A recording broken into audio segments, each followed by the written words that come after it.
حسبي ربي جل الله ما في قلبي غير الله نور محمد صلى الله لا إله إلا الله.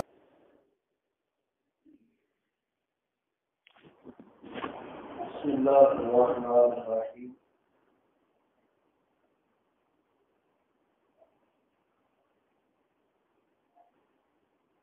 نحمده ونصلي على رسوله الكريم. أما بعد فأعوذ بالله من الشيطان الرجيم. بسم الله الرحمن الرحيم. يقاتلون في سبيل الله فيقتلون ويقتلون. صدق الله العلي العظيم وصدق رسوله النبي الكريم. نحن على ذلك من الشاهدين والشاكرين والحمد لله رب العالمين. قال الله تبارك وتعالى في القرآن المجيد والفرقان الحميد في شان حبيب الرحمن الرحيم. إن الله وملائكته يصلون على النبي يا أيها الذين آمنوا صلوا عليه وسلموا تسليما. الصلاة والسلام عليك يا سيدي يا رسول الله وعلى آلك وأصحابك يا حبيب الله. الصلاة والسلام عليك يا سيدي يا رسول الله وعلى آلك وأصحابك يا رحمة للعالمين. کوئی زبان خاموش نہ رہے، بیک زبان بلند آواز سے درود پاک کا نذرانہ پیش کرے. الصلاة والسلام عليك يا سيدي يا رسول الله وعلى آلك وأصحابك يا رحمة للعالمين. الصلاة والسلام عليك يا سيدي يا رسول الله وعلى آلك وأصحابك يا شفيع المسلمين. اللهم صل وسلم وبارك على سيدنا ومولانا محمد كريم الآباء والأمهات وعلى آله وعترته وأزواجه أمهات المؤمنين وعلى جميع أصحابه وأولياء أمته وعلماء ملته وأمته أجمعين عدد كلمك يا كريم يا كريم يا كريم يا كريم. تاریخ ہے اہل جبر پر ہیبت حسین کی. تاریخ ہے اہل جبر پہ ہیبت حسین کی. اللہ رے یہ شان جلالت حسین کی. اظہار حرف حق پہ ہے پہرے لگے ہوئے. اظہار حرف حق پہ ہے پہرے لگے ہوئے. محسوس ہو رہی ہے ضرورت حسین کی. کل بھی دلوں پہ راج تھا زہرا کے لال کا. کل بھی دلوں پہ راج تھا زہرا کے لال کا. ہے آج بھی دلوں پہ حکومت حسین کی. محشر میں اجتماع کا یہ اہتمام خاص. محشر میں اجتماع کا یہ اہتمام خاص. شاید دکھائی جائے گی صورت حسین کی. اللہ ہے یہ شان جلالت حسین کی. فاضل دلیل عالم نبی حضرت العلام واجب الاحترام محترم المقام حضرت علامہ مولانا مفتی محمد احمد یار سیالوی صاحب، استاد الحفاظ قاری القراء حضرت قاری محمد شریف مدنی صاحب، دیگر اہل مقام و منزلت، ارباب علم و دانش، ماہ محرم الحرام کے اس موقع پر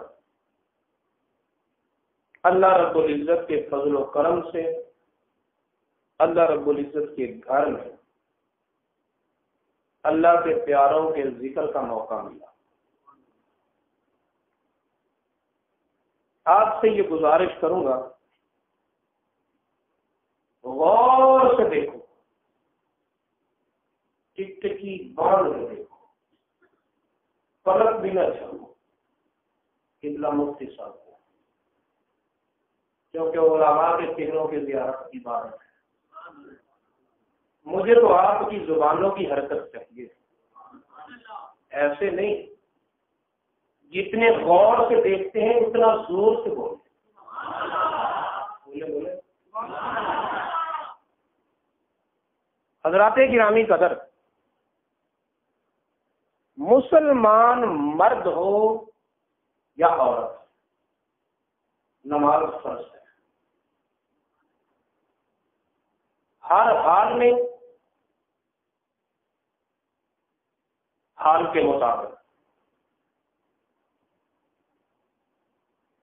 ہر عمر کے حصے میں، بلوغت کے بعد نماز فرض ہے۔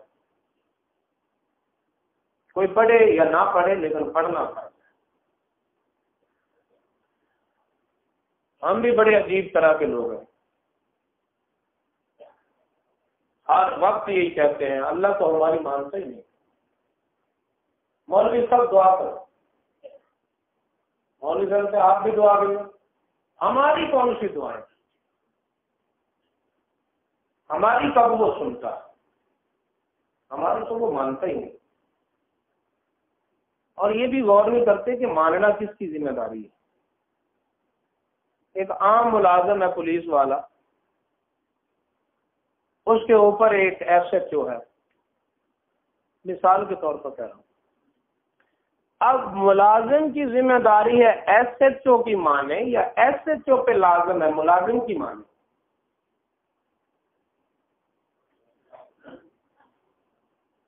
بولو تو صحیح، یا بولنے کا نہیں رواج، مجھے بتا دیں۔ جو ادنا ہے اس پہ لازم ہے اعلیٰ کی مانے، جو ملازم ہے اس پہ لازم ہے افسر کی مانے۔ یہ مثال اس لیے دے رہا ہوں کہ آپ میں سے کوئی نہ ہر کوئی کچھ نہ کچھ تو کرتا ہے۔ فوق کل ذی علم علیم صرف علماء میں تو نہیں، ہر دنیا کے شعبے میں ایک سے بڑھ کر ایک ہے، اس سے کے اوپر پھر ایک ہے۔ تو بڑے کی ذمہ داری نہیں کہ وہ چھوٹے کی مانے، چھوٹے میں لازم ہے کہ وہ بڑے کی مانے۔ اگر بڑا چھوٹے کی مان لے اس کی مہربانی، نہ مانے اس پر اعتراض کوئی نہیں، کیونکہ ماننا چھوٹے کی ذمہ داری ہے، بڑے کی نہیں۔ لیکن جب اللہ کی بارگاہ آتی ہے تو ہم قانون الٹ کر دیتے ہیں، ہم اس کی مانے نہ مانے۔ 5 وقت کی اذان کانوں میں پڑے ہمارے کانوں پہ جوں بھی نہ رہیں گے، ہم اس کی ایک نہ سنیں، پر وہ رب کون ہوتا ہے جو ہماری نہیں مانتا؟ خدا کا خوف کرنا چاہیے، کوئی زاویہ بدلنا چاہیے، کوئی عقل کے ناخن لینے چاہیے کہ ہم پہ لازم ہے اس کی مانے، ہم تو مانتے نہیں، اس پہ لازم نہیں کہ وہ ہماری مانے، پھر بھی وہ ہماری کتنی مانتا ہے، کتنی باتیں ہماری کو مان لیتا ہے، مانتا ہے نا، پڑھے نہ پڑھے لیکن نماز فرض ہے، اس کی مانے نہ مانے، اس نے حکم دیا نماز پڑھو، لیکن مرد اور عورت میں فرق ہے، مرد اور عورت میں فرق ہے۔ مرد تو مہینے کے 30 دن نماز پڑھتا ہے، پڑھ سکتا ہے اگر پڑھنا چاہے، لیکن عورت نہیں. 20-21 دن پڑے گی مسلسل متواتر، پھر ایک حالت طاری ہوگی ناپاکی کی، بیچاری نماز نہیں پڑھ سکے گی.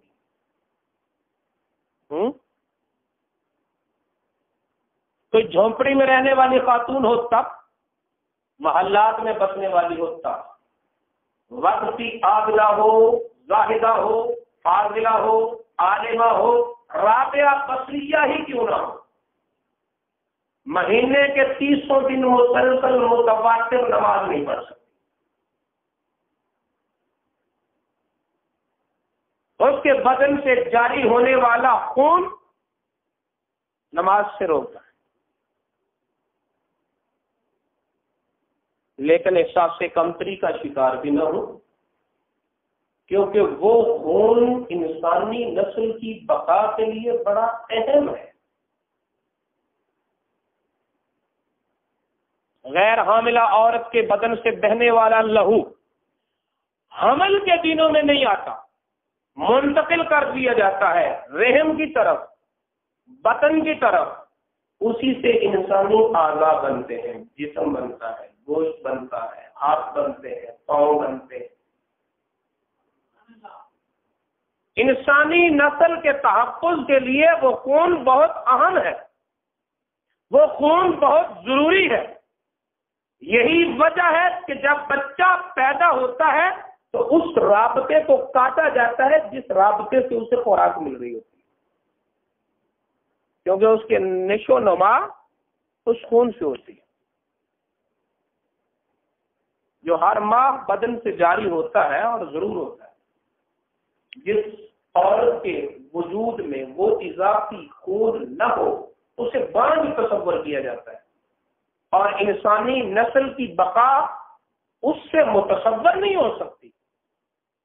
صحت مند ہو، بالغ ہو، غیر حاملہ مسلم خاتون وقت کی رابعہ بصریہ ہی کیوں نہ ہو، لیکن مہینے کے 300 دن مسلسل نماز نہیں پڑھ سکتی.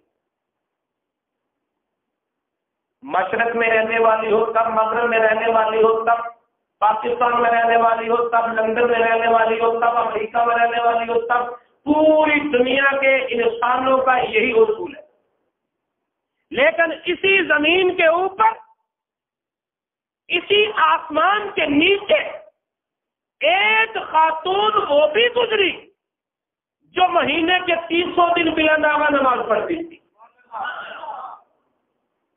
یا آپ میری بات کو سمجھے نہیں، یا داد دینے کا یہاں رواج نہیں. ام فضل نے یہ عرض کی، یا رسول اللہ، سیدہ فاطمہ الزہرا کو بلوغت کی نشانیاں مکمل ہیں، لیکن عورتوں کے وجود سے بہنے والا وہ خون نہیں، ناپاکی کے دن نہیں. میرے نبی نے فرمایا وہ جنت کی کلی ہے،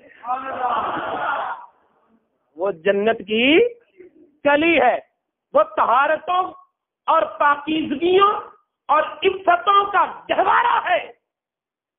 ناپاکی نہیں، وہ لہو نہیں، لیکن میرے محترم وہ خون کا ہونا تو بڑا ضروری ہے. انسان کے وجود کی نشو و نما اسی لہو سے ہوتی ہے، اسی خون سے ہوتی ہے. سیدہ فاطمہ الزہرا کے وجود میں جب وہ خون نہیں تھا تو جب پیٹ میں مولا حسن تھے ان کی نشو و نما کیسے ہوئی، جب پیٹ میں مولا حسین تھے ان کی نشو و نما کیسے ہوئی، جب پیٹ میں سیدہ زینب سلام اللہ علیہا تھی ان کی نشو و نما کیسے ہوئی. حضرت سیدہ فاطمہ الزہرا کے وجود میں جب وہ ناپاکی طاری کرنے والا خون نہیں تھا تو سیدہ کے پیٹ میں مولا حسن پیدا ہوئے، نشو و نما کیسے ہوئی. حضرت امام حسین تھے، نشو و نما کیسے ہوئی. سیدہ زینب تھی، نشو و نما کیسے ہوئی. سوال آیا سمجھ میں؟ قبول کیا فکر نے؟ چلو یار زبان نہیں ہلاتے، ساری ہلاؤ، لیکن ہلاؤ تو ایسے کہ مزہ آ جائے. کوئی شے تو ہلاؤ، ہلتے جلتے تو رہنا چاہیے. عربی کی کہاوت ہے الماء اذا راکد فاسد، پانی جب تک متحرک رہے تازہ رہتا ہے، جب کھڑا ہو جائے اس میں بو آتی ہے۔ حرکت میں برکت ہے، حرکت ضرور دو، اگر زبانوں کو حرکت نہیں دینی سروں کو ہی دو، لیکن پتہ تو چلے نا کہ حرکت ہوئی ہے۔ یہ تو پاکستان ہے بابا، یہاں تو کراچی میں حرکت ہوتی ہے، فیصلہ آباد میں پتہ چل جاتا ہے حرکت ہوئی ہے، اور آپ یہاں بیٹھے ہوئے حرکت کر رہے ہیں پتہ نہیں چل رہا۔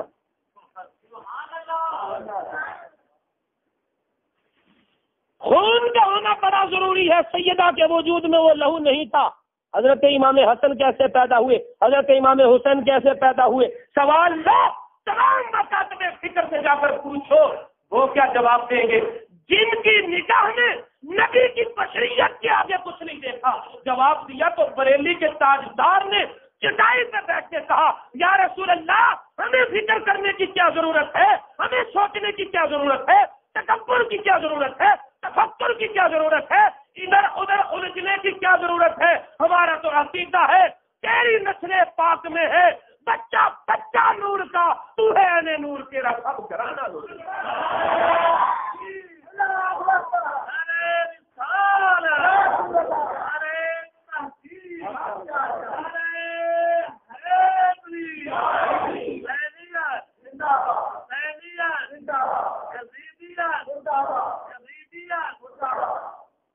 اللہ رب العزت ارشاد فرما رہا ہے قد جاءکم من اللہ نور وکتاب مبین، تحقیق تمہارے پاس اللہ کی طرف سے آیا نور۔ کون آیا؟ میں اب اس تحقیق کی طرف نہیں لے کر کے جاؤں گا کہ نور سے کیا مراد ہے، کتاب مبین سے کیا مراد ہے، عطف تفسیری ہے، عطف للمغایرت ہے، بہت بحثیں ہو چکی ہیں۔ ہمارا عقیدہ یہ ہے کہ نور سے مراد ذات مصطفیٰ ہے۔ نور سے مراد بولنا، نور سے مراد ذات مصطفیٰ ہے۔ جب نور سے مراد ذات مصطفیٰ ہے اور ہے وہ نور، وہی تو کہہ رہے ہیں حسین منی و انا من الحسین، جو نور سے ہوگا وہ نور ہی ہوگا، جو نور سے ہوگا وہ نور ہی ہوگا، اور نور وہ ہوتا ہے الذی ظاہر بنفسہ والمظہر لغیرہ، جو خود ظاہر ہوتا ہے دوسرے کو ظاہر کرتا ہے، اسے اپنے ظہور کے لیے غیر کی ضرورت نہیں ہوتی، اسے اپنے آپ کی نمائش کے لیے، اپنا آپ دکھانے کے لیے، اپنا آپ چمکانے کے لیے، اپنا آپ بنوانے کے لیے غیر کی ضرورت نہیں ہوتی۔ کون کہتا ہے حسین کو تخت کی ضرورت تھی، کون کہتا ہے حسین کو تاج کی ضرورت تھی، کون کہتا ہے حسین کو خلافت کی ضرورت تھی؟ ارے حسین تو نور ہے، وہ نور ہے، اسے اپنا آپ منوانے کے لیے نہ کسی تخت کی ضرورت ہے، نہ کسی تاج کی ضرورت ہے، نہ کسی خلافت کی ضرورت ہے۔ جس کے لیے یزید نے لاکھوں قدم کیے وہ تاج تو حسین کے قدموں کی دھول ہے، وہ تاج تو حسین کے قدموں کی دھول ہے۔ باتیں کرنے والوں کو بھی اندازہ نہیں ہوتا کہ ہماری زبان پر کیا آ رہا ہے۔ سوچنے کی بات ہے، چمڑے کا ٹکڑا تھا، کسی کاریگر کے ہاتھوں چڑھا، اس نے جوتا بنا دیا، قسمت بھلی تھی مدینے کے چاند نے پہن لیا۔ یہ تو قسمت کی بات ہے، نہ پہنتے تو کہاں مقدر یہ بھلے ہوتے۔ قدموں سے لگا، میرے نبی غار ہیرا میں گئے، وہ بھی غار ہیرا میں، سور میں گئے، وہ بھی غار سور میں، مکے میں گئے، وہ بھی مکے میں، اور معراج کی رات تو نظر آتا ہے کہ وہی چمڑے کا ٹکڑا عرش کے اوپر، تو یہاں کیسے پہنچا؟ قدموں سے لگ کر۔ وہ ذرا سوچو تو صحیح، جو قدموں سے چمٹا ہوا ہے وہ عرش کے اوپر نظر آتا ہے، جو کندھوں میں بیٹھا ہوا ہے پھر اس کا مقام کیا ہوگا؟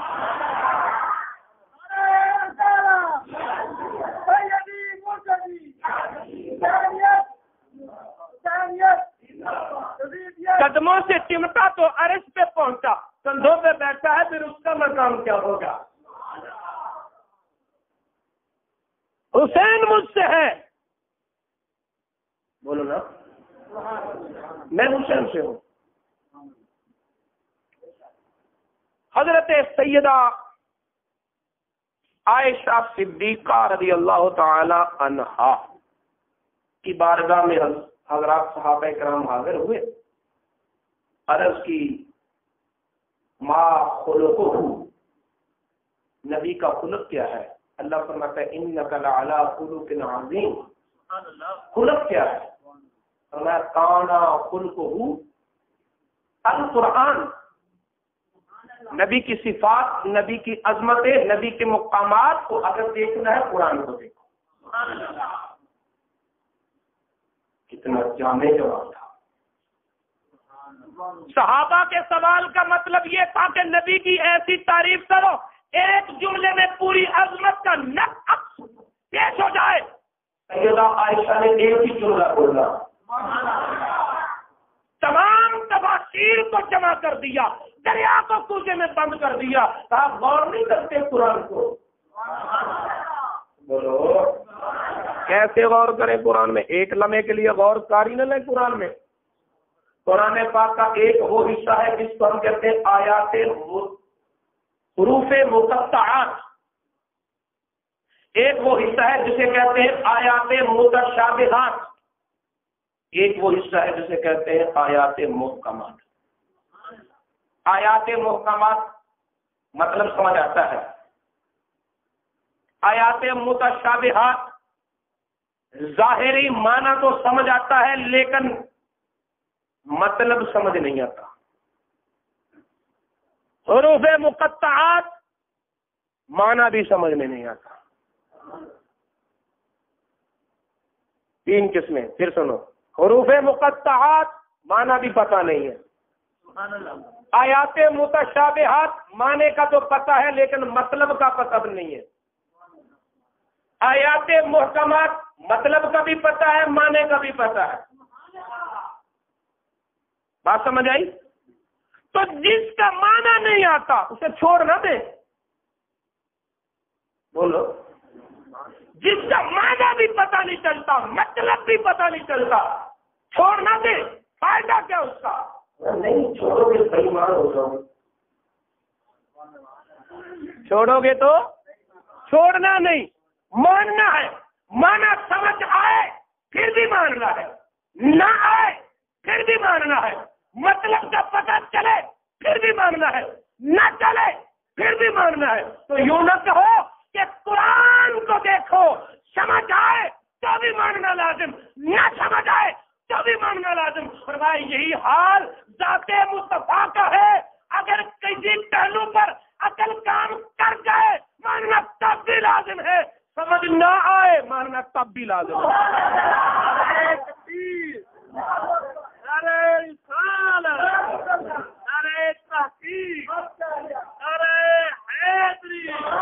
کربلا کے شاہ حسین، کربلا کے شاہ حسین، اگر پیٹ پہ پتھر باندھے نظر آتے ہیں سمجھ آ گئی کہ بھوک کی وجہ سے ہے، مان لو یہ بھی ایک نبی کی شان ہے۔ آج دن تک نہ کچھ کھایا نہ پیا، 100 سال کیسے گزرے نہیں سمجھ آتی، ماننا اسے بھی لازم ہے۔ بشریت کی سمجھ آتی ہے، ماننا اسے بھی لازم ہے۔ نورانیت کی میں عقل کام نہیں کرتی، ماننا اسے بھی لازم ہے۔ ارے علم شہادت کی سمجھ آتی ہے، ماننا اسے بھی لازم ہے۔ غیب کے کتنے دروازے کھلے، عقل نہ کام کرے، ماننا اسے بھی لازم ہے۔ فرمایا کان خلقہ القرآن،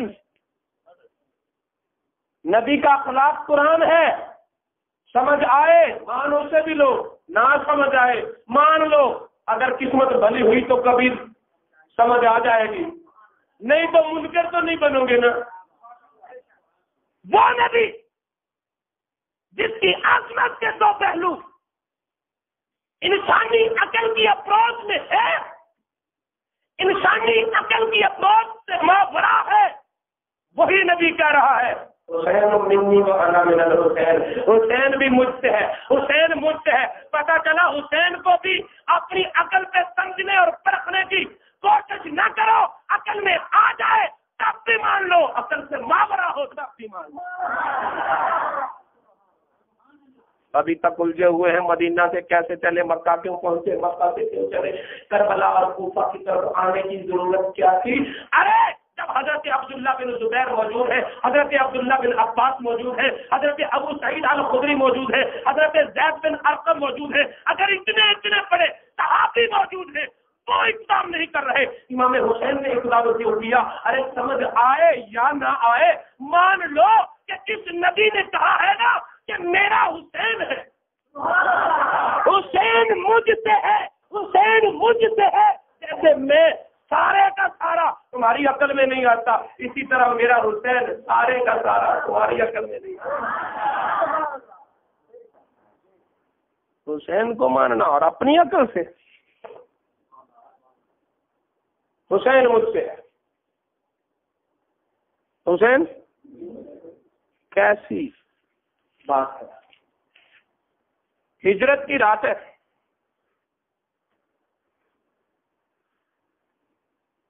نبی کی ذات ہے، پیارے علی کا ساتھ ہے گھر کے اندر، اور باہر دشمن 40 دشمن دار الندوہ میں مشورہ کر کے آئے نبی کو مارنا ہے، تلواریں سونت کر کھڑے ہیں۔ میرے نبی نے فرمایا علی آؤ، ایک پوزیشن ہے، حکم ہو گیا کہ آج ہی رات جانا ہے، باہر دشمن کھڑا ہے، لیکن نبی پاک صلی اللہ علیہ وسلم آپ کے پاس تو کچھ امانتیں ہیں، کسی امین کی ضرورت ہے، کچھ وراثتیں ہیں، وارث کی ضرورت، کچھ صداقتیں ہیں، صدیق کی ضرورت ہے، کچھ وصیتیں ہیں، وصی کی ضرورت ہے، ایک وجود جس نے سب کچھ ہو۔ علی آؤ، تم وصی رسول بھی ہو، صدیقوں میں صدیق بھی ہو، وارثوں میں وارث بھی ہو، آؤ میرے بستر پہ لیٹ جاؤ۔ صبح اٹھنا،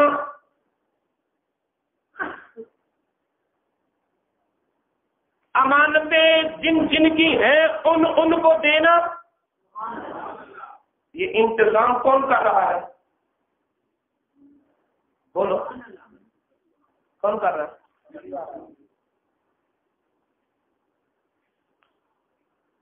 کون کر رہا ہے؟ بول دو یارو، اپنے نبی کا نام تو لو۔ ہمارا نبی، میرے کہنے پر ہی کہہ دو، ہمارا جس کا ہم نے کلمہ پڑھا، ہمارا نبی، کن کا انتظام ہو رہا ہے؟ جو باہر تلواریں سونپ کر کھڑے ہیں، انہیں کی امانتیں اندر پڑی ہیں، جو باہر تلواریں سونپ کے کھڑے ہیں انہیں کی امانتیں اندر پڑی ہیں، اور میرا نبی اپنی جان بچانے کے لیے ان کی امانتوں میں خیانت نہیں کر رہا، ان کی امانتوں کو بے وارث نہیں چھوڑ رہا، انہیں ان کے حوالے کرنے کا انتظام کیا جا رہا ہے۔ ارے اپنے نبی کی زندگی کو اسوہ حسنہ بنا کر زندگی کی مشعل راہ بنا، تیرا نبی تو ان سے بھی وفا کرتا ہے جو زندگی کے دگا کرتے ہیں۔ تھوڑی سی کسی کی اونچ نیچ ہو جائے، اب اگر تو 1000 ہیں ہاتھ میں، داب لو، انتقام لینا ہے۔ یہ کیا انتقام؟ خود کو بے ایمان کر رہا ہے، امانت میں خیانت کر رہا ہے، اپنی قبر کو کالا کر رہا ہے۔ انتقام لے رہا ہے یا انتقام دے رہا ہے؟ تیرے نبی کا کردار کیا ہے؟ باہر تلواریں سونپ کر کھڑے ہیں، انہی کی امانتیں اندر پڑی ہیں۔ میں علی صبح اٹھنا، انہیں امانتیں دینا، پھر میرے پاس آنا، میرے نبی فرماتے ہیں اس رات میں بڑے چین کی نیند سے سویا، اس رات میں وہ بستر جو دشمن کے ٹارگٹ پہ تھا، وہ بستر جو دشمن کی آنکھیں جس پہ لگی ہوئی ہے، وہ بستر جس پہ موت منڈلا رہی ہے، علی کہتے ہیں آج کی رات میں بڑے چین سے سویا۔ اس بستر پہ چین کی نیند؟ میں ہاں، بے چینی کی ایک ہی تو وجہ ہوتی ہے کہ موت کسی بھی وقت آ سکتی ہے۔ نیک لوگ اپنی ہر حالت کو ہی بہتر رکھتے ہیں تاکہ موت جس حال میں بھی آئے اچھی حالت میں ہی پائے۔ بے چینی کی ایک ہی وجہ ہوتی ہے، موت کبھی بھی آ سکتی ہے۔ علی کہتے ہیں آج میں چین کی نیند سویا، کیوں؟ اس لیے کہ موت کبھی بھی آ سکتی ہے، لیکن علی تیرے نبی نے کہہ دیا علی سو جا، صبح اٹھنا، امان کے دینا، مدینے میرے پاس آنا۔ علی کہتے ہیں میرے دل نے کہا موت کبھی بھی آ سکتی ہے لیکن آج نہیں آ سکتی۔ موت کبھی بھی آ سکتی ہے لیکن آج۔ کملی والے محبوب اٹھے، کنکریاں پکڑی، شاہت الوجوہ کہہ کر پھینکی، سورہ یاسین کی کچھ آیتیں پڑھی، تلواریں چمک رہی ہیں، آنکھیں دہلیز پہ ٹکی ہوئی ہیں، کھلی بند نہیں۔ نبی آئے نظر نہیں آئے، گئے نظر، درمیان سے گزر گئے، پتہ ہی نہیں چلا۔ آج تک کہہ رہے ہیں نبی نظر نہیں آتا، اگر ہے تو نظر آئے۔ ہم تو گھر جائیں ہمیں اپنے نبی اپنے گھروں میں محسوس ہوتے ہیں، ہم مسجد میں آئے السلام علیکم، الصلاۃ والسلام علیکم یا رسول اللہ، نبی ہمیں اپنی مسجدوں میں محسوس ہوتے ہیں۔ ارے تمہیں دکھائی نہیں دیتے، پتہ کرو کیونکہ جنہیں کنکر لگی انہیں آج تک نظر نہیں آتے، ان کے پیٹ سے گزر جائے نظر نہیں آتے، نظر انہیں آتے ہیں جنہیں کنکر نہیں لگی۔ رات کے وقت مکہ چھوڑا، نبی مدینے گئے، رات کے وقت مکہ چھوڑا، اور چھوڑتے ہوئے پتہ کیا ہوا؟ بات سے بات نکلتی ہے، میں کچھ آگے جانا چاہتا ہوں۔ میرے اللہ رب العزت نے فرمایا پیارے محبوب، پیارا شہر مکہ چھوڑ رہے ہو، رکو نا، کچھ مانگ، کل کا معنی کہہ لے کر یہاں کچھ مانگ، کیونکہ ماں بعد کا مضمون کیا ہے یہی بتا رہے ہیں۔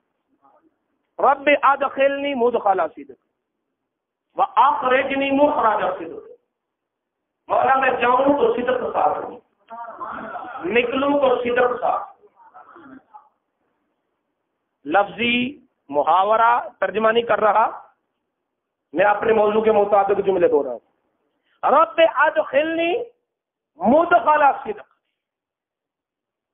واخرجنی مخرج صدق، مولا جاؤں نکلوں سراپا صدق ساتھ، جب میں مدینے میں داخل ہوں سراپا صدق و وفا ساتھ ہو، واجعل لی من لدنک سلطان النصیرہ، اور مجھے اپنے پاس سے مددگار دے۔ اچھا ایک تناظر آپ کے سامنے رکھتا ہوں تاکہ میں اپنی بات سمجھانے میں ذرا آسانی محسوس کروں۔ اللہ رب العزت نے حضرت موسیٰ علیہ السلام کو نبوت عطا فرمائی۔ قال، موسیٰ علیہ السلام نے خود کہا، رب اشرح لی صدری ویسر لی امری واحلل عقدۃ من لسانی، کہا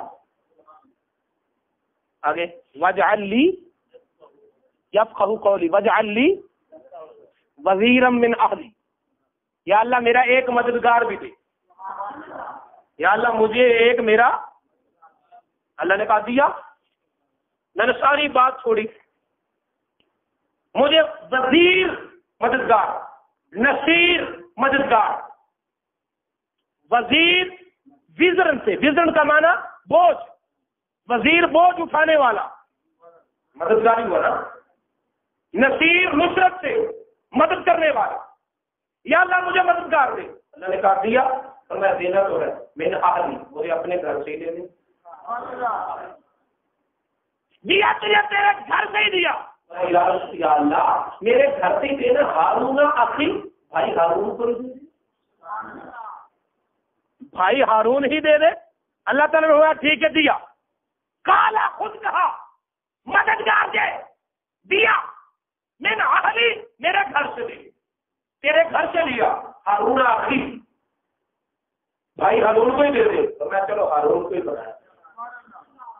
ادھر کالا نہیں، کل معلوم مانگ. اس نے خود مانگا. آدم علیہ السلام آئے انہوں نے مانگا، شیس علیہ السلام آئے انہوں نے مانگا، نوح علیہ السلام آئے انہوں نے مانگا، موسیٰ علیہ السلام آئے انہوں نے مانگا، ابراہیم علیہ السلام آئے مانگا. یہ کیسا پیکرے رضا ہے، یہ پیکرے صبر و رضا کیسا ہے کہ اب بھی خاموش ہے. دینے والی آتائیں خود مچل مچل کے کہتی ہیں پیارے محبوب یہ میری اجازتیں تیرے پان کر تیرے پاس آئی کھڑی ہے، تو لب ہلا میں تجھے دوں.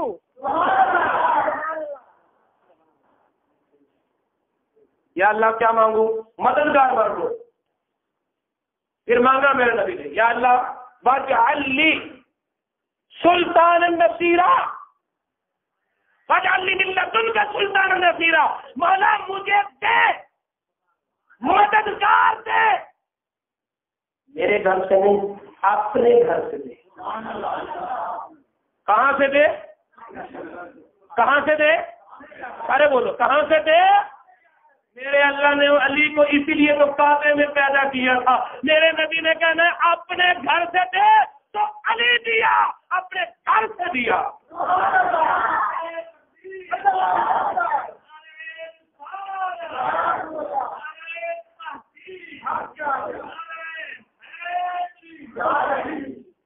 ایک ہوا اللہ کا گھر، ایک ہوا نبی کا گھر. دو گھر ہیں، اللہ کا گھر، نبی کا گھر. دو گھر.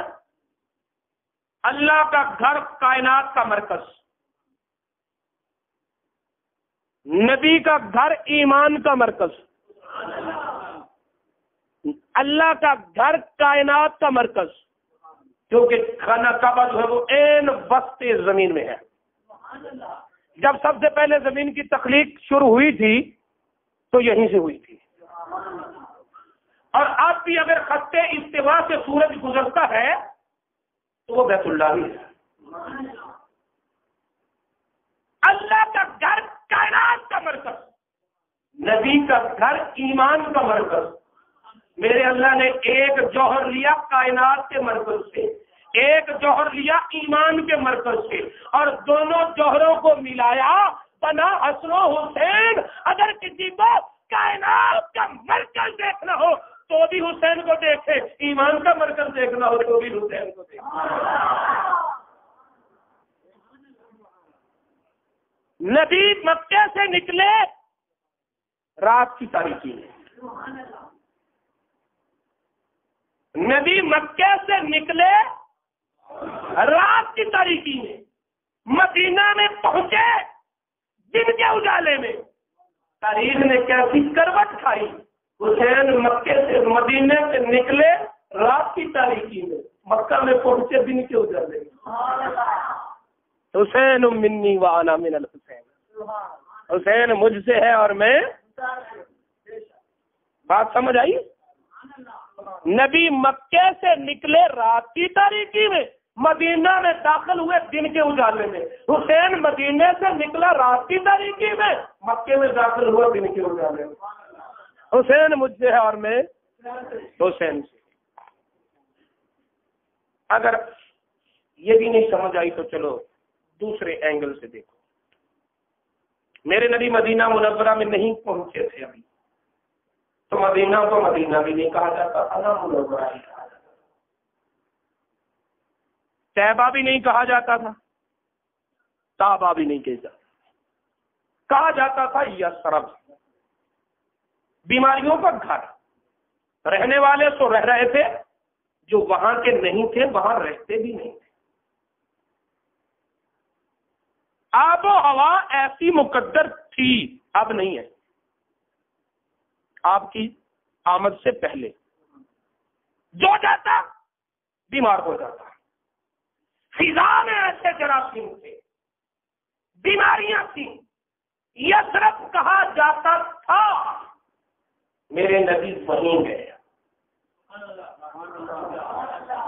جہاں نہیں جاتے نا وہیں گئے، جب گئے اب یہ لفظ بولنا بھی جائز نہیں، اب بیماریاں نہیں، اب شفاؤں کا مرکز۔ جہاں کوئی نہیں جاتا تھا اب سارے ادھر ہی جاتے ہیں، اب سارے ادھر ہی جاتے ہیں۔ اور میرے حسین، آپ کی تشریف آوری سے قبل کربلا کا کیا منظر تھا؟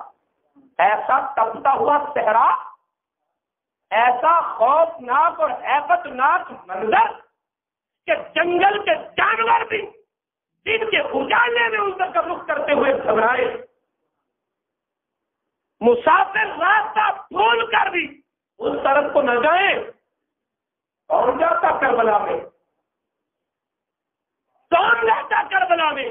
کربلا کی خاک تڑپ رہی تھی، مولا تیری زمین کا حصہ ہوں، کوئی مجھ پہ قدم ٹکانے پہ راضی نہیں، کوئی میری طرف آنے پہ آمادہ نہیں۔ میرے حسین نے کہا جس کا کل نہیں اس کا ہونا ہی تو نام میرے دکھا۔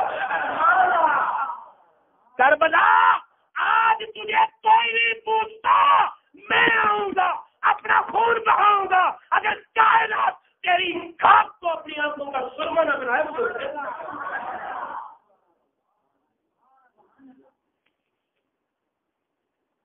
مدینہ میں رہتے تو کہتے مدینے والے نے مقام دیا، مکہ میں رہتے تو اللہ کے گھر کی وجہ سے شان و شوکت ہے۔ میرے حسین نے قدم ٹکائے کربلا پر، جہاں کچھ نہ تھا وہاں پھول کھلائے اور بتا دیا اپنا زمانہ آپ بناتے ہیں اہل دل، ہم وہ نہیں ہے جن کو زمانہ بنا گیا۔ حسین مجھ سے ہے اور میں حسین سے۔ مدینہ سے چلے کربلا پہنچے، کربلا سے یزید کا ٹارگٹ کیا تھا؟ ابن زیاد کا مطالبہ کیا تھا؟ عمر بن سعد کا تقاضا کیا تھا؟ امام حسین بیعت کریں، بیعت نہیں کرتے تو سر دیں۔ توجہ ہے؟ امام حسین کی ذات تک مطالبہ تھا، علی اصغر تک تو مطالبہ نہیں تھا، علی اکبر کی جوانی کا تو مطالبہ نہیں تھا، قاسم کے شباب کا مطالبہ تو نہیں تھا، عباس کے بازوؤں کا مطالبہ تو نہیں تھا، بولو تو، اور کی وفاداری کا مطالبہ تو نہیں تھا، وہاں پھر عبداللہ کی جانثاری کا مطالبہ تو نہیں تھا، عبداللہ پر بجلی کا وفاؤں کا بدلہ مطالبہ تو نہیں تھا۔ اگر امام حسین پہلے ہی آ کر اپنے آپ کو پیش کر دیتے، عباس کے بازو بھی بڑھ جاتے، اکبر کی جوانی بھی بڑھ جاتی، قاسم کا شباب بھی بڑھ جاتا، علی اصغر کا معصوم بچہ بھی بڑھ جاتا۔ یا حسین، آپ نے تاخیر کیوں فرمائی؟ سوال ہے، سمجھ آئے فب، نہ آئے یہی چھوڑ دینا، غلط مطلب اور غلط محاورے شامل کر کے مجھے نہ ذمہ دار ٹھہرانا۔ سمجھ آ جائے فابہہ، نہ سمجھ آئے یہیں پر چھوڑ دینا، میں کافی ہوں۔ یا حسین، تاخیر کی وجہ میں نے اوراق غم میں پڑھا ہے، جب میرے حسین کا قافلہ وفادار گھوڑے کی سواری کربلا کے میدان تک پہنچی، آپ نے تازیانہ لگایا، گھوڑا نہیں چلا۔ کون سا گھوڑا؟ جو دمشق سے چلا یزید کی فسق و فجور کو دیکھ کر، مدینہ پہنچا رکا نہیں، مدینے سے چلا مکہ پہنچا رکا نہیں، مکہ سے چلا وادی شقوق میں پہنچا رکا نہیں، قحطان میں پہنچا رکا نہیں، منزلے تو شب سے پہنچا رکا نہیں، اب نینوا کی سرزمین پہ صحرا پھر رہا ہے، رکا نہیں، یہاں پہ آیا تو چلا نہیں، تازیانہ لگایا نہیں چلا، ایڑی لگائی نہیں چلا، گھوڑے کو گھوڑا نہیں چلا، کیوں نہیں چلا؟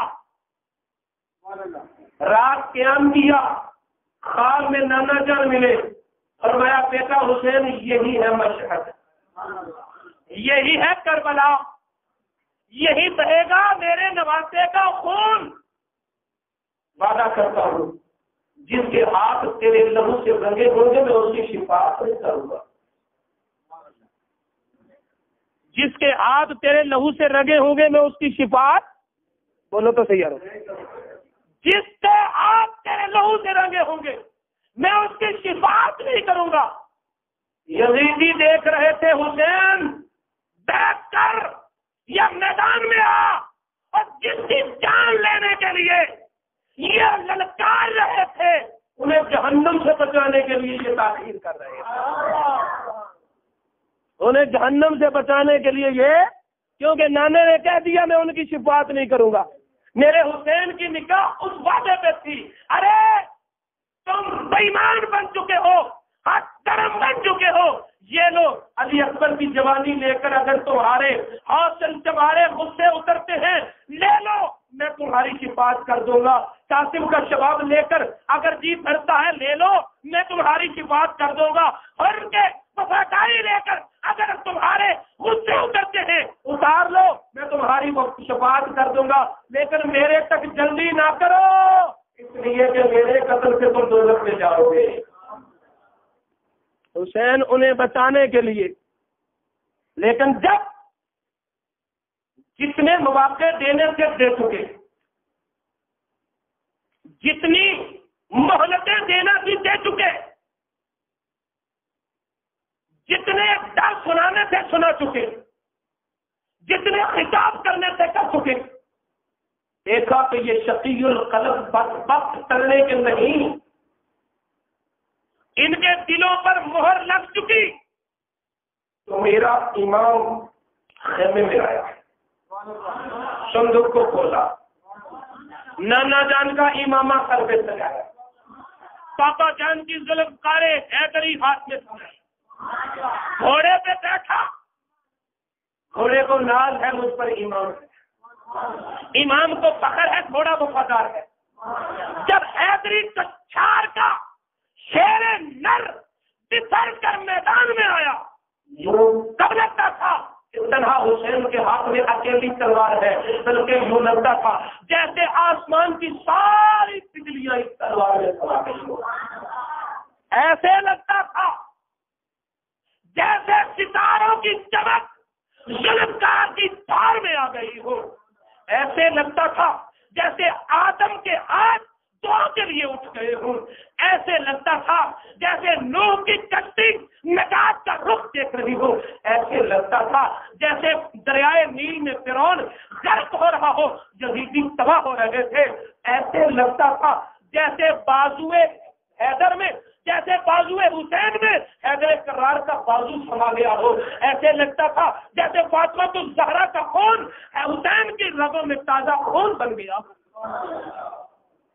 ایسے لگتا تھا جیسے اکیلے حسین میں جرأت موسیٰ بھی ہے، استقامت ابراہیم بھی ہے، ارادہ اسماعیل بھی ہے، سامنے شیطان تھا، اسماعیل کا ارادہ پہاڑ تھا، آج سامنے یزیدی ہے، میرے حسین کا ارادہ پہاڑ ہے، گوشتوں کے پشتے لگ رہے ہیں، تلوار چل رہی ہے، میمنے کی طرف رخ کیا تو میمنہ تھا، میسرے کی طرف رخ کیا تو میسرا تھا، قلب لشکر میں دھاوا بولا تو وہ منتشر، ارے یہ تلوار چل رہی ہے، تلوار چل رہی ہے، گوشتوں کے پشتے لگ رہے ہیں، یزیدی گاجر مولی کی طرح کٹے ہوئے تیروں کی طرح اڑ رہے ہیں۔ ابن سعد حیران ہے، غازی حیران ہے، ابن زیاد پریشان ہے، تلوار کو روکا کیسے جائے؟ پتہ نہیں وہ کیسے لوگ ہیں جو کہتے ہیں حسین میدان میں آیا تو کانپ رہا تھا، رو رہا تھا، گڑ گڑا رہا تھا۔ ارے یہ بھی نہیں دیکھتے اس کی رگوں میں خون حیدر کرار کا ہے۔ حیدر کرار جب آیا تھا میدان خیبر میں، دیکھا نہیں دیکھنے والوں نے؟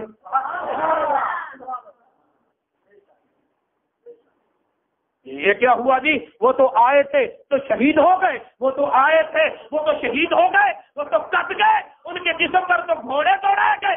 وہ کہتے ہو بکھر کر آیا تھا، کیوں کہتے ہو تن کر آیا تھا؟ ارے تمہیں یہی تو پتہ نہیں ہے، کبھی قرآن پڑھا ہوتا نا، کبھی قرآن پڑھا ہوتا نا، ساری رمزیں کھل کے سامنے آ جاتی۔ قرآن کہتا ہے یقاتلون فی سبیل اللہ، یہ میرے وہ بندے ہیں جنہوں نے اپنی جان کا سودا مجھ سے کیا ہے، میں نے اپنی جنت کا سودا ان سے کیا ہے۔ انہوں نے اپنے مال کا سودا مجھ سے کیا ہے، میں نے اپنی جنت کا سودا ان سے کیا ہے۔ یہ میرے وہ بندے ہیں جو لڑتے ہیں، ان کی نگاہ اپنی قوت بازو پہ نہیں ہوتی، اپنی انا پہ نہیں ہوتی، اپنی غیرت پہ نہیں ہوتی، اپنی طاقت پہ نہیں ہوتی، ان کی نگاہ میری مشیت پہ ہوتی ہے۔ ان کی نگاہ میری مشیت پہ ہوتی ہے۔ پھر پتہ کیا ہوتا ہے؟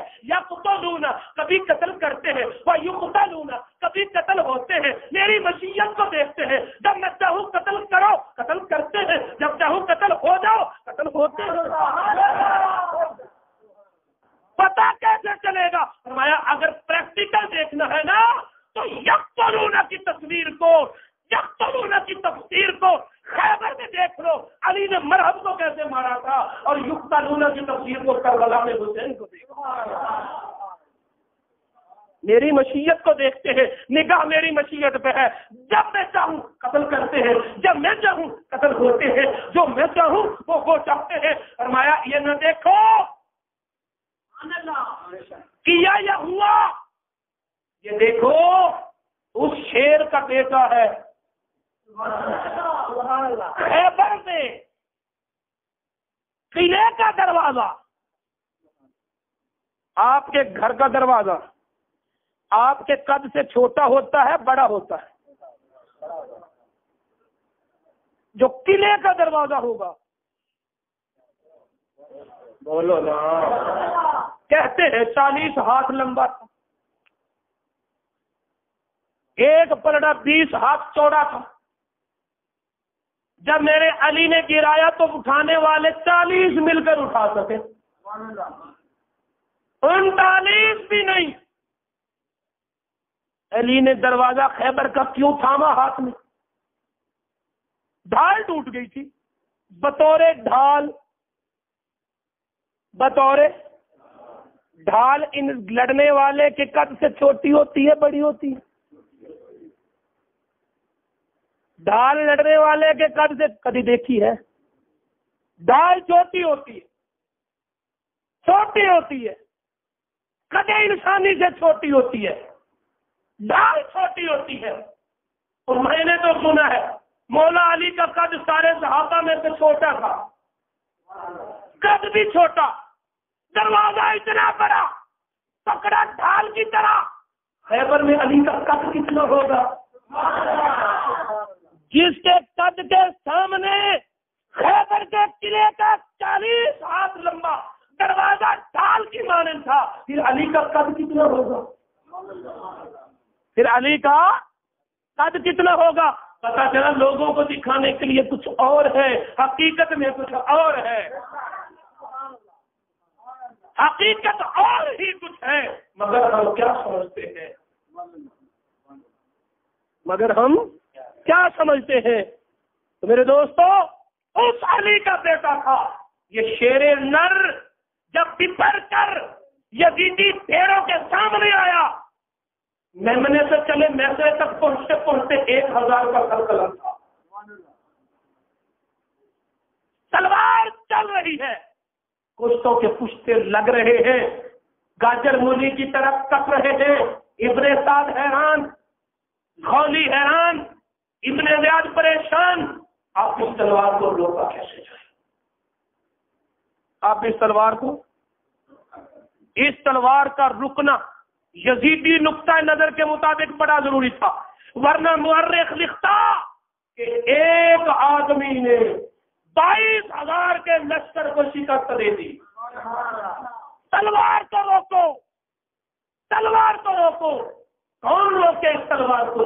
وہ تلوار جسے بھوک نہ روک سکی، وہ تلوار جسے پیاس نہ روک سکی، وہ تلوار جسے علی اکبر کی لٹی ہوئی جوانی نہ روک سکی، وہ تلوار جسے علی اصغر کا معصوم بچپنا نہ روک سکا، وہ تلوار جسے قاسم کا اجڑا ہوا شباب نہ روک سکا، وہ تلوار جسے عباس کے کٹے ہوئے بازو نہ روک سکے، وہ تلوار جسے وہب بن عبد اللہ کی وفاداریاں نہ روک سکی، وہ تلوار جسے مسلم بن عقیل کا صدمہ نہ روک سکا، وہ تلوار جسے زینب و سکینہ کے مارد خطر میں آ جانے کے خدشے نہ روک سکے، وہ تلوار کون روکے؟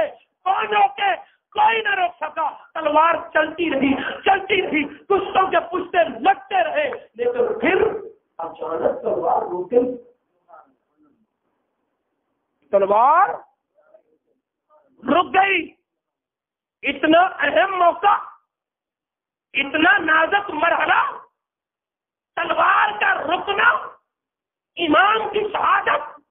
اس نازک موقع پر امام تلوار کیوں رکی؟ اس لیے رکئی کی اذان کا وقت ہو گیا، اس لیے رکئی کی اذان کی آواز کانوں میں پڑ گئی. پھر بھی تو پڑھی جا سکتی تھی. ابھی تو اذان ظہر ہوئی ہے، ابھی تو وقت ختم تو نہیں ہو رہا. کیوں روکی تلوار؟ میرے امام کی روح آج بھی پکار پکار کے کہتی ہے، میرے نام کے نعرے لگانے والوں، میں نے اتنے اہم موقع پر، اتنے نازک مرحلہ میں تلوار روک دی.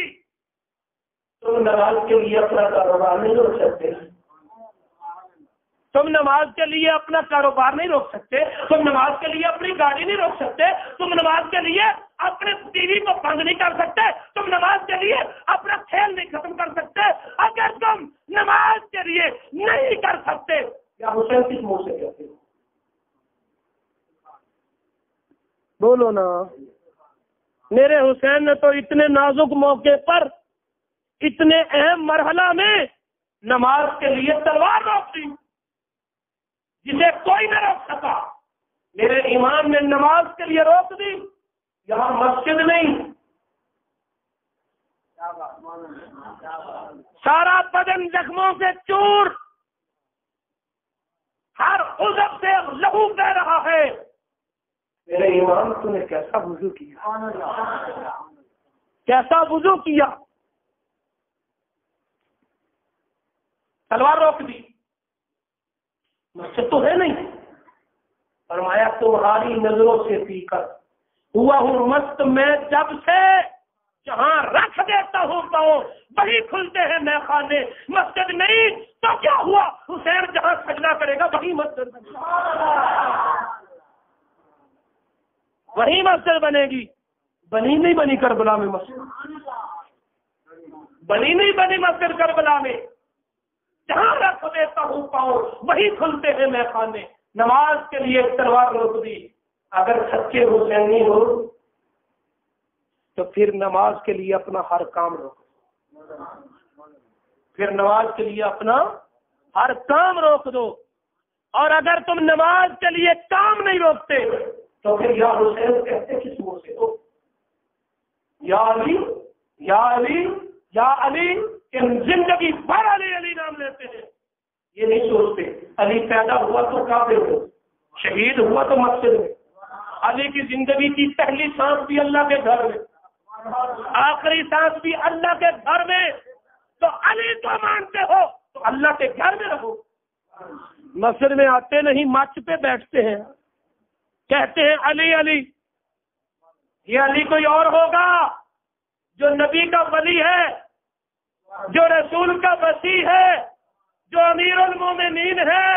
وہ علی تو پیدا ہوتا ہے اللہ کے گھر میں، جان دیتا ہے اللہ کے گھر. مسجد میں باپ، سجدے میں بیٹا ہوا شہید. سجدوں سے کیا لگاؤ ہے اس خاندان کا. تو میرے دوستو، میرے حسین کا سر میں بھی لٹکا، جسے جھکانے آئے تھے اسے اٹھا کے چلے، جسے نیچا کرنے آئے تھے اسے اونچا کر کے چلے. حضرت زید بن ارقم اس وقت کوفہ میں تھے. کوفے کی گلیوں اور بازاروں کے جب گشت کرائے جا رہے تھے، حضرت زید بن ارقم کہتے ہیں میں اپنے گھر کی بالائی چھت پر بیٹھا ہوا تھا، میں نے حضرت امام حسین علیہ السلام کے لبوں کو حرکت کی، جب قریب آئے تو میں نے سنا قرآن کی تلاوت، سر کٹ گیا، تلاوت نہیں رکی۔ پیغام تو آپ بھی یہی دے رہے ہیں، اور میرے نام لیواؤ، میں گرا سجدے میں، سر کٹا سجدے میں، نیزے پہ پہنچ گیا لیکن تلاوت نہیں رکی۔ صبح گزر جائے قرآن کی تلاوت نصیب نہ ہو، شامیں گزر جائے قرآن کی تلاوت نصیب نہ ہو۔ اگر تو قرآن سے اتنا دور ہے تو شہر کس منہ سے کہتے بولو نا۔ یزید نے کہا اس سر کو گراؤ، اس سر کو جھکاؤ، سر نہیں جھکا، سر داد نہ داد، دست در دست یزید، سر نہیں جھکا۔ دمشق سے مدینہ تک اٹھا رہا، مدینہ سے مکہ تک اٹھا رہا، مکہ سے کربلا تک اٹھا رہا، کربلا سے کوفہ اٹھا رہا، کوفہ سے دمشق، شام میں یزید کے دربار میں سر اٹھا رہا۔ اگر جھکا تو جب پھر دمشق سے مدینے آیا، جنت البقیع میں نانا ماما کا روزہ تھا، مدینہ منورہ میں کملی والے کا روزہ تھا، جب گرا، جب جھکا تو جنت البقیع میں ماں کے قدموں میں حسین کا سر اٹھا رہا، اگر جھکا تو ماں کے، بولو نا، ماں کے قدموں میں۔ بتا دیا اگر حسینی ہو تو ماں باپ کے سامنے سر نہ اٹھانا، ماں باپ کے قدموں میں سر جھکائے رکھو گے تو دیکھ لو کہ یہاں جھکا رہتا ہے وہ مدینے سے مکے تک، مکے سے کربلا تک، کربلا سے کوفہ تک، کوفہ سے دمشق تک اٹھا رہتا ہے۔ جو ادھر جھکا رہتا ہے وہ ادھر اٹھا رہتا ہے۔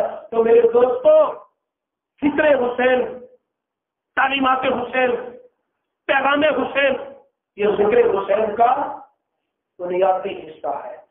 اس لیے میرے حسین کی تعلیمات کو، میرے حسین کے پیغامات کو اپنی عملی زندگی میں جگہ دو۔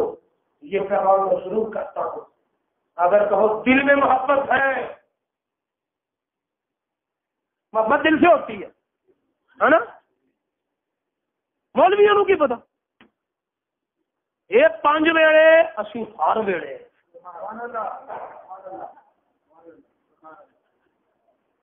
میرے امام حسین علیہ السلام 5 والی پڑھتے تھے، مولا علی 5 والی پڑھتے تھے، کوفہ میں بھی 5 والی پڑھتے تھے، نبی امام الانبیاء بھی 5 وقتی پڑھتے تھے۔ یہ تیری ہر ویلے والی کہیں نظر نہیں آتی۔ امام حسین نے ہر ویلے والی نہیں پڑھی تھی، یہ 5 وقتی کے لیے رکے ہیں تو شہید ہوئے۔ دل سے ہوتی ہے محبت۔ فرزدق شاعر نے پتہ کیا کہا تھا؟ جب مکہ سے نکلے پہلی منزل پر فرزدق شاعر ملا جو کوفہ سے آ رہا تھا مکہ میں حج کرنے کے لیے۔ میرے حسین نے پوچھا فرزدق بتا کوفہ والوں کا کیا حال ہے؟ کہنے لگا حضور دل آپ کے ساتھ ہے، تلوار ابن زیاد کے ساتھ۔ دل بولو نا، یوں کہو کہ دلوں میں محبت آپ کی ہے، کردار یزیدی ہے۔ یہ محبت امام نے قبول کی؟ بولو، اس محبت کا کوئی فائدہ ہوا؟ یہ محبت کرنے والے اللہ کے غضب سے بچے نہیں بچے؟ تو آج بھی یہی اصول ہے، ارے دل نہیں، اپنی تلوار حسین کو دینا ہوگی، اپنا کردار حسینی بنانا ہوگا، اپنی صبح اپنی شامیں حسینی بنانا ہوگی۔ دل کی محبتوں کی باتیں چھوڑو، تمہارے دلوں میں بھی اہل بیت نہیں رہتے۔ سنو، جس کی جبین میں اللہ کی سجدہ نہیں ہے اس کے دل میں اللہ نہیں ہے. بتوں سے تجھ کو امیدیں. جہاں محبت ہوتی ہے وہاں آدمی جاتا ہے. کسی کو دیکھ لینا اور پوچھ لینا اس گلی میں بار بار کیوں آتا ہے. بولو نا. ذوق مانا مگر یہ ظالم دل ان کے راستے میں تو تھکا نہ کرے. ادھر یہ قانون ہے لیکن سن لے میرے اعلیٰ حضرت نے یہی پیغام دیا ہے. پھر کے گلی گلی تباہ کرے سب کی کھائے کیوں. دل کو خدا جو عقل دے یا رسول اللہ تیری گلی سے جائے کیوں. اگر محبت ہوگی جہاں ہوگی وہاں کھینچے گی. قدم ادھر جائیں گے توجہ ادھر جائے گی نظر ادھر جائے گی ہاتھ ادھر جائیں گے پاؤں ادھر جائیں گے. تو کہتے ہیں دل میں امام کی محبت ہے. مقصد میں کیوں نہیں. دل میں اللہ کی محبت ہے دل میں نبی کی محبت ہے. اور دل میں ہوتی تو نبی کی طرف جاتا اللہ کی طرف جاتا. دل میں ہی تو نہیں ہے. دل میں ہی تو نہیں ہے. آج لے ان کی پناہ آج مدد مانگو سے پھر نہ مانیں گے. قیامت کو اگر مان گیا چاہتے ہو تم اگر نکھرا ہوا مردہ قدم دونوں عالم میں چھڑک دو تم بڑی خسرا قدم وما علینا. حسبي ربي جل الله ما في قلبي غير الله نور محمد صلى الله لا إله إلا الله.